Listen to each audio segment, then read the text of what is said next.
This is a George Benson-owned 1989 Gibson, which was a gift from Chet Atkins and is offered with an opening bid of $3,500. Benson and Atkins had a special relationship, often spending time together in Nashville.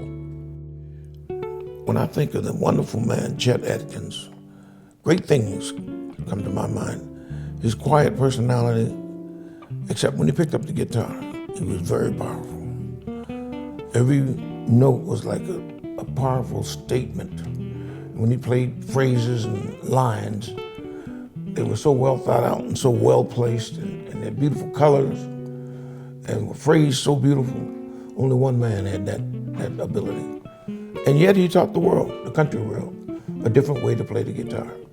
So a lot of people benefited by his search for great music, and certainly did I. When I hung out with him, we used to trade ideas, but when he picked up the guitar, I was all ears, knowing I was going to get something that I couldn't get anywhere else. So I would go from New Jersey down to Nashville, and he'd take me to the great catfish restaurants around Nashville. And one thing he was adamant about, he said, "George, we're going to go to this club tonight. One thing we can't do is tell people we play guitar, as if they didn't know it." He said, "They got guitar pickers in here to make me and you go back home and practice all day and night." Something like that phrase. And he was right. We went to a Tuesday night, pickers night, and fiddlers night, and all these guys were master guitar players. So he turned me on to something that was really valuable. And we had a ball doing it. But naturally people tried to get us up on stage, but I remember what Chet said, "Don't try it." He was right. And I believe in letting the other man make a statement. Let him be who he is. He might learn something. And so we had fun doing that. And so one day I was at home thinking about Chet, or doing my thing, and a knock came on the door, and answered it, and the guy says, "I got something for Mr. George Benson." I said, "Well, that's me." Then he reached in the back and he came up with his guitar. I said, "Wow." In my mind, something said, "Can't be but one guy."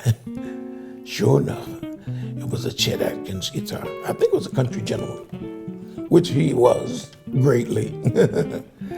And I think I had in my mind that it was something from him. It was a very cherished gift, a gift that he gave me, and brought back all those great memories. And of course, since then he passed away, and I got the opportunity to record with him at his house, and great memories. Benson's thoughts on the power of this guitar say it all.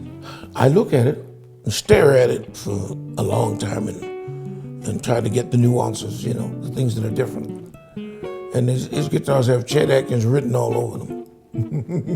And when you strike the guitar, you hear Chet Atkins.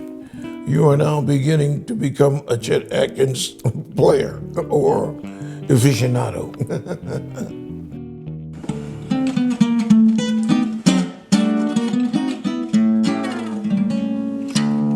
Check out the entire collection of guitars offered in Heritage Auction's Musical Instruments Signature Auction at ha.com/7168.